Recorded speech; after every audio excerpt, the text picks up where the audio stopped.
नमस्कार, मैं संजय खटाना आप सभी का हार्दिक स्वागत करता हूं। हमारे साथ एक ऐसी शख्सियत है जिसे मैं अपने पत्रकारिता जगत के साथ साथ बिल्कुल भाई की तरह बचपन से देखता आ रहा हूं। बहुत ही मेहनती और बहुत ही जुझारू युवा है। अगर ऐसे युवाओं को रास्ता मिले तो एक बड़े मकसद की ओर अग्रसर हो सकते हैं। हमारे साथ हैं संजीव चौधरी जी। आपका स्वागत है संजीव भाई। धन्यवाद भाई साहब। संजीव भाई, आप बहुत दिन से भाजपा की राजनीति कर रहे हैं, भाजपा के साथ हैं और आपका नाम उतनी उम्र से राजनीति में है जितनी उम्र से लोग बोलना और पढ़ने स्कूल जाते हैं। आप कहाँ देख रहे हैं अपने आप को खड़ा हुआ पार्टी के हिसाब से? देखिए, वास्तव में बाल अवस्था से ही मेरा लगाव भारतीय जनता पार्टी और अपने जो मूल संगठन है उनसे बना रहा। विद्यार्थी परिषद से लेके बजरंग दल विहिप से होते हुए युवा मोर्चे से होते हुए पार्टी के विभिन्न मोर्चे प्रकोष्ठों में मैंने काम किया। और देश की उन परिस्थितियों में हम माननीय अटल बिहारी और आडवाणी जी के युग को हमने देखा, उमा जी के युग को देखा। उस नाते से हम मानते हैं कि देश के लिए हमारा जो त्याग, पार्टी का त्याग रहा, बड़े नेताओं का त्याग रहा, उस दृष्टि से हम बहुत ज़्यादा त्याग भी नहीं कर पाए। लेकिन हमें खुशी इस बात की है कि जब जब देश के प्रमुख राष्ट्रवादी मुद्दों पर आंदोलन हुआ तो हम उस आंदोलन में अग्रणी भूमिका में बढ़ चढ़कर हिस्सा लेते थे। संगठन के साथ, पार्टी के साथ साथ सर्वोपरि देश हित को मानकर हम लोग चले। तो आज हमें इस बात की प्रसन्नता है कि हम पार्टी ही नहीं अपितु देश हित के लिए काम करने के लिए खड़े रहे। आपका जो फोकस है, राजनीति का फोकस है, वो है शिवालिक नगर पालिका, जहाँ तक मैं समझता हूँ। शिवालिक नगर जो नगर पालिका है उसी को क्यों चुना आपने? आप हरिद्वार मेयर का चुनाव भी चुन सकते थे। देखिए, नगर पालिका शिवालिक नगर जो है संभावनाओं से भरी हुई पालिका है। हम लोग विद्यार्थी रूप में स्वयं को स्वीकार करते हैं।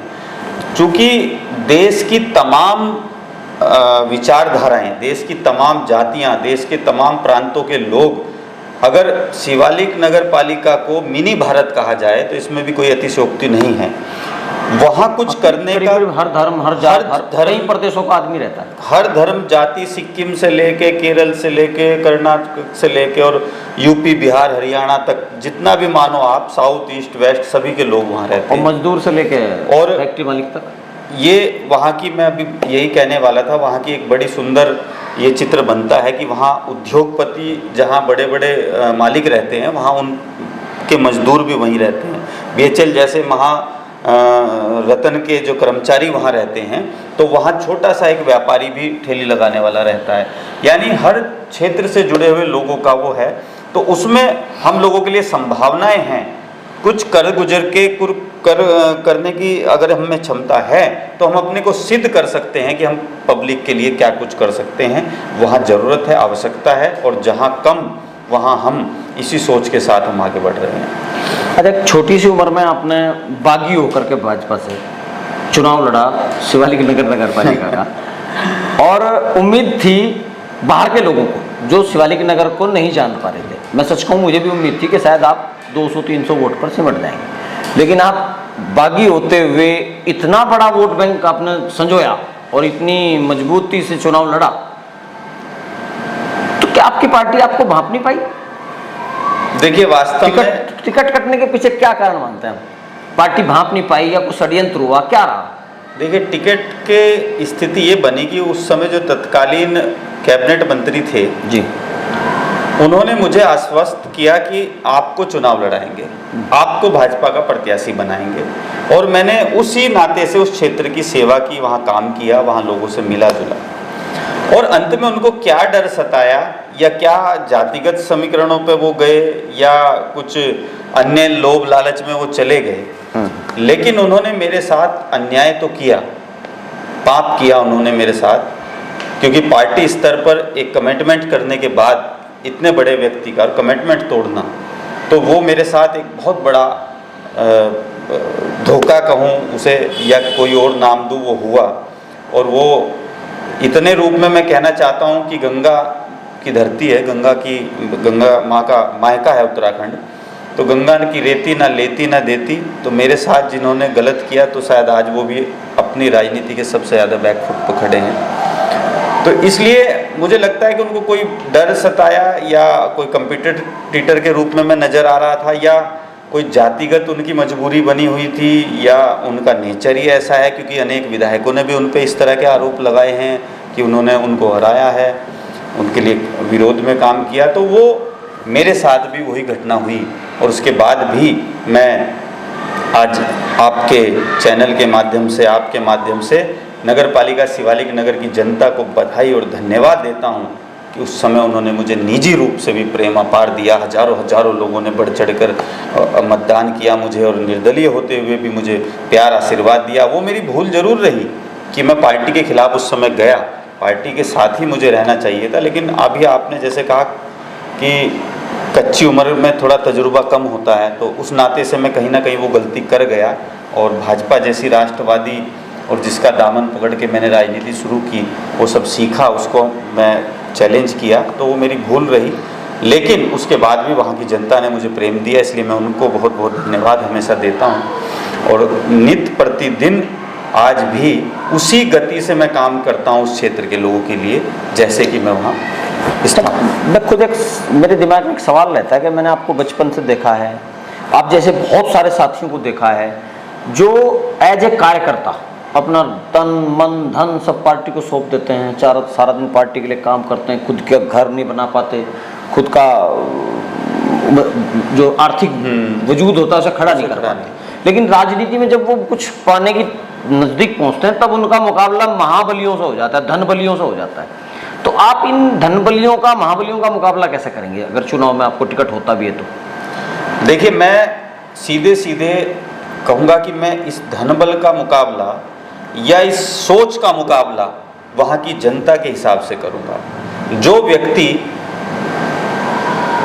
मुझे पार्टी को चैलेंज नहीं करना है, लेकिन जब उस महाअभियान के दौरान मैंने एक साबित किया खुद को कि मेरे साथ आज भी इतने हजार लोग खड़े हैं, तो यदि पार्टी का सिंबल मुझको होगा तो निश्चित तौर पर मैं उस धनबल की सोच को या उस जातिवादी सोच को या उस उच्च सोच को, वो कहीं ना कहीं मैं पब्लिक के समर्थन से, मैं आपको खटाना जी इतना बताना चाहता हूँ, आप बड़े भाई हैं हमारे, और आपके साथ मैंने पत्रकारिता का भी काम किया, आप राजनीति में भी आपका बड़ा नाम उत्तर प्रदेश से लेकर पूरे देश में है, कि मैं लगातार, आप मेरे साथ यदि क्षेत्र में चलेंगे तो सुभाष नगर से चल करके टिहरी, शिवालिक नगर, रामधाम, देवनगर, कृपाल नगर, नवोदय नगर, खालसा कॉलोनी और नेहरू कॉलोनी तक जब आप जाएंगे, उसी बीच में पुलिस लाइन और पीएससी का क्षेत्र भी आएगा।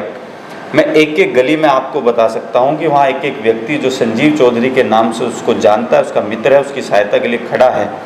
भारतीय जनता पार्टी का तो पूरे देश में नेटवर्क है, उसको तो मैं कहीं चैलेंज नहीं कर सकता, लेकिन आपके छोटे भाई का भी छोटा सा एक नेटवर्क उस पालिका में है, और वो पालिका इतनी सुंदर है, इतनी प्यारी है कि वहाँ संभावनाएं हैं अपने को सिद्ध करने की। तो उस पूंजीवाद को हम लोकतांत्रिक तरीके से, जनता के समर्थन से, मित्रों के समर्थन से हम चैलेंज करेंगे निश्चित तौर पर। चूँकि राजनीति में बहुत सारी चीज़ें उभर के आ रही हैं। अच्छा, अभी आप युवा हैं, इससे पूछ भी रहा हूँ, छोटे भाई हैं, किसी बुजुर्ग नेता से तो मैं बात नहीं पूछ सकता, मौका है आपसे पूछने का, मजाक भी करने का मूड है, लेकिन सच्चाई में पूछ रहा हूँ आपसे। आजकल राजनीति में एक नया पैटर्न आ गया, पहले था धन बल, जनबल, बाहुबल, लेकिन आजकल एक नया बल आ गया जिसे रात के अंधेरे में यूज किया जाए, या उसका जो इस्तेमाल है रात के अंधेरे में होता है या कहीं बंद गलियारों में होता है। उस बल का मुकाबला आप जैसे युवा कैसे करेंगे, और ये गंदगी साफ होगी या बढ़ेगी? आपको क्या लग रहा है? या जो स्वाभिमानी व्यक्ति है वो अगर, या मैं सीधे पूछूं, अगर आपको कहीं इस्तेमाल करके ऐसे टिकट मिलता हो या कोई बड़ी सीट मिलती है तो आप क्या करेंगे? कि मैं युवाओं की सोच जानना चाह रहा हूँ। देखिए, मैं तो गंगा को मां मानता हूँ, और ऐसे टिकट से अच्छा है, लेने से अच्छा है, राजनीति या आर्थिक रूप से संपन्न होने से अच्छा है कि मैं गंगा में जाके छलांग लगा दूँ। लेकिन मैं इस बात से इनकार नहीं करता कि राजनीति के मान बिंदुओं में कमी इतने नीचे स्तर पर आई है कि आज धनबल, चूंकि आप देखिए कि उद्योगपति तमाम राजनीतिक दलों में आ गए हैं, तो धनबल की कहीं कोई टक्कर नहीं, होड़ नहीं रही है। बिल्कुल। जनबल का अब रह गया है कि पार्टियों के नाते से वोट पड़ने हैं, तो जनबल की भी जात धर्म की राजनीति, जात धर्म की राजनीति भी होने लगी है। जी जी। तो अब जो वो वाला जो बंद कमरे का या जो रात के अंधेरे वाला जो सिस्टम है, निश्चित तौर पर उसने राजनीति को कहीं ना कहीं शुचिता को खराब किया, बहुत गंदा किया है। तो और जो चाल चरित्र, आप जैसे युवा जो सड़क पर काम करने वाले हैं और जो रात को सेवा देने वाले हैं निश्चित आपके टक्कर में, उनका मुकाबला कैसे करना है? मुकाबला निश्चित तौर पे हम लोगों को उसका खामियाजा भुगतना पड़ रहा है। हमने भुगता है। आप तो बिल्कुल सक्रिय राजनीति में, आपको क्या लगता हमने है? भुगता है, हम भुगत रहे हैं उसका भी। मैं ये नहीं कह रहा कि किसी एक पार्टी विशेष की या मैं किसी व्यक्ति की बात कर रहा हूँ, नहीं तो सभी जगह, तमाम जगह अब ये प्रधान सब- से लेकर ऊपर तक। तो इसलिए उन चीज़ों को कहीं ना कहीं मुझे लगता है कि बढ़ेंगी घटेंगी, इस पे तो अगर देश का युवा, हमारी तरह जो युवा है, स्वाभिमानी युवा यदि आगे बढ़ रहा है राजनीति में, तो निश्चित तौर पर वो इसको दरकिनार करेंगे। क्योंकि मुझे नहीं लगता कि कोई स्वाभिमानी व्यक्ति, क्योंकि मैं किसान परिवार से आता हूँ, जो मट्टी में धूल में गेहूँ उगा के उसे खाता है और देश भर को खिलाता है, तो वो व्यक्ति इतने घटिया स्तर पे जाके किसी चीज़ से समझौता करेगा राजनीति के लिए, किसी पद के लिए, किसी टिकट के लिए, ये मैं मानने को ही तैयार नहीं हूँ। लेकिन चूंकि हर तरह के लोग राजनीति में शामिल हैं और आपको उसका खामियाजा भुगतना ही पड़ता है, वो हम भुगत भी रहे हैं। लेकिन चूंकि भारतीय जनता पार्टी की राजनीति फिर भी साफ सुथरी राजनीति है और चाल चरित्र और चेहरे की राजनीति है, सिद्धांतवादी राजनीति है। माननीय पुष्कर सिंह धामी जी से लेकर माननीय प्रधानमंत्री जी तक, मोदी जी तक, एक बहुत ही अलग स्वरूप में ये लोग आए हैं, इन्होंने राजनीति को नए आयाम दिए हैं। तो निश्चित तौर पर भारतीय जनता पार्टी उसमें बड़ा एक महत्वपूर्ण रोल निभाने वाली है, निभा भी रही है, नए लोगों को मौका दे रही है। अब आप देखिए देश के जो मिनिस्ट्री है, चंद लोगों को छोड़ दें चूँकि उनके पास अनुभव है, नहीं तो नए लोगों को मौका दिया जा रहा है। युवा मोर्चे के अध्यक्ष बहुत नए लोग हैं, महिला मोर्चे में बहुत नई मातृशक्ति हैं।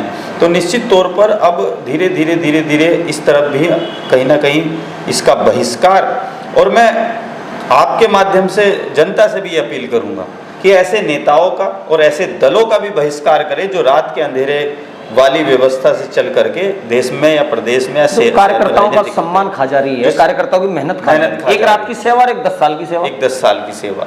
यही मैं कह रहा हूँ, जनता को भी ऐसे लोगों का बहिष्कार करना चाहिए। केवल सड़क बन जाए और सिद्धांत चले जाएं, ऐसी पब्लिक इस देश की नहीं थी। इस देश के आम जनता ने भी, देश की मुगलों से लड़ाई हो, चाहे देश के अंग्रेजों से लड़ाई रही हो, चाहे अन्य आंदोलन रहे हो, देश की जनता ने भी बढ़ चढ़ कर हिस्सा लिया है। तो इस देश की महान जनता से मैं अपील करूंगा कि ऐसे लोगों का बहिष्कार करें। मैं अंतिम सवाल आपसे पूछना चाह रहा, शिवालिक नगर पालिका में ऐसे क्या वर्क हैं जो अब तक नहीं हो पाए और आप कराएंगे? देखिए, सबसे बड़ा इस पालिका का जो काम है वो है, इस पालिका को सीवरेज नहीं मिली आज तक। दूसरा यहाँ सबसे बड़ा काम है, आबादी के अनुपात में पानी की व्यवस्था बहुत कमज़ोर है। पूरे सुभाष नगर में 4 वार्ड हैं और वोटरों की लिस्ट से देखें, अगर वोटरों को गिने तो भी 20-22 हज़ार से ज़्यादा वोटर हैं, और पब्लिकली गिनेंगे जिनके वोट नहीं बने हैं तो 50-60 हज़ार से ऊपर पहुँचेंगे। एक पानी की टंकी, पूरे टिहरी विस्थापित कॉलोनी में एक पानी की टंकी, रामधाम में पानी, आप ये समझो सबसे बड़ी समस्या उसके बाद पानी की आती है। दूसरा, इस पालिका को मेरा अपना सोच और संकल्प है, यदि पार्टी मुझे अवसर देती है और जनता मुझे मौका देगी तो निश्चित तौर पर शिवालिक नगर को देश की आदर्श नगर पालिका स्थापित करेंगे। भव्य सुंदर सड़कें होंगी। लोग जब हरिद्वार माँ गंगा के तट पर आएंगे और माँ गंगा के तट पर आकर के जब वो किसी टूरिस्ट गाइड से या टैक्सी वाले से पूछेंगे यहाँ देखने की क्या क्या जगह हैं, तो लोग उन्हें ये कहेंगे कि शिवालिक नगर भी एक बहुत अच्छी सुंदर जगह है। तब मैं मानूंगा कि हमने कुछ मेहनत की है। टूरिस्ट हरिद्वार के बाद शिवालिक नगर में घूमने आए, वहाँ पार्क्स डेवलप करेंगे, वहाँ बच्चों के लिए नए नए आयाम खोलेंगे, नए नए इस तरह की योजनाएं लाएंगे जिससे कि पूरे देश का मान सम्मान बढ़े, हमारे उत्तराखंड का मान सम्मान बढ़े। तो इस प्रकार का हम योजना रचना लेकर चल रहे हैं। क्या अपील करेंगे आप नगर पालिका शिवालिक नगर के लोगों से? वोटरों से? देखिए, मैं नगर पालिका शिवालिक नगर के वोटरों की अपील से पहले मैं भारतीय जनता पार्टी से भी अपील करूंगा। जहां मोदी जी का विजन भी है, मिशन भी है, नए लोगों को अवसर दिया जाना चाहिए, तो मैं पार्टी से भी एक बात जरूर कहूँगा कि मैंने पार्टी की बाल अवस्था से सेवा की है, और मैंने जब ठीक से आंखें खोली तो मैं भारतीय जनता पार्टी की किसी आंदोलन, धरने या मीटिंग में रहा हूँगा। तो मुझे पार्टी एक बार सेवा का अवसर जरूर दे जनता की। मुझे कोई वहाँ जा कर के कोई महल नहीं बनाने हैं, लेकिन मुझे खुद को ये साबित करके ज़रूर दिखाना है, क्योंकि मेरा सपना है और वो मेरी एक अपनी इस प्रकार की सोच है पालिका बनाने की। तो वो मैं विजन पूरा करना चाहता हूँ माननीय धामी जी का, माननीय नरेंद्र मोदी जी का, और हमारे यतीश्वरानंद जी जो पूर्व में मंत्री रहे, उनका भी बड़ा अच्छा प्रदेश में काम रहा, उसको आगे बढ़ाने का। दूसरा, मैं पालिका की जनता से भी अपील करूंगा कि आपको निर्णय करना पड़ेगा और आपको पार्टियों पर दबाव बनाना पड़ेगा कि उनको योग्य व्यक्ति प्रत्याशी बनाए। आपको भी उस व्यक्ति के लिए खड़ा होना पड़ेगा। आपकी सड़कें बनी हैं तो, आपको सीवरेज मिला है तो, आपके बच्चों को सिडकुल हमारे यहाँ आता है, कितने हमारे पालिका के लोगों को रोजगार मिला है। मैं तो किसी पद पे नहीं हूँ, लेकिन आज भी मुझे लगता है 10-20 लोग डेली मेरे पास फ़ोन करते हैं कि हमारे बच्चों की नौकरियाँ वहाँ सिडकुल में कर्मचारी के तौर पर लगवा दी जाए। हेल्परों के लिए बड़ी बड़ी अच्छी डिग्रियाँ होते हुए हमारे बच्चे देश के अन्य प्रांतों में धक्के खाएं, तो ऐसा क्यों कि हमारा सिडकुल है, जबकि सरकार पूरी गंभीर है। उन्होंने कहा है कि 70% आरक्षण मिलना चाहिए, लेकिन उसके बाद भी यदि कोई कमी है उसको हम पूरा करेंगे। और निश्चित तौर पर इस पालिका की जनता जब मुझे देखेगी, मेरा काम देखेगी, भारतीय जनता पार्टी का काम देख रही है, और निश्चित तौर पर उसे हम आगे बढ़ाएंगे, बहुत बेहतर तरीके से ले जाएंगे।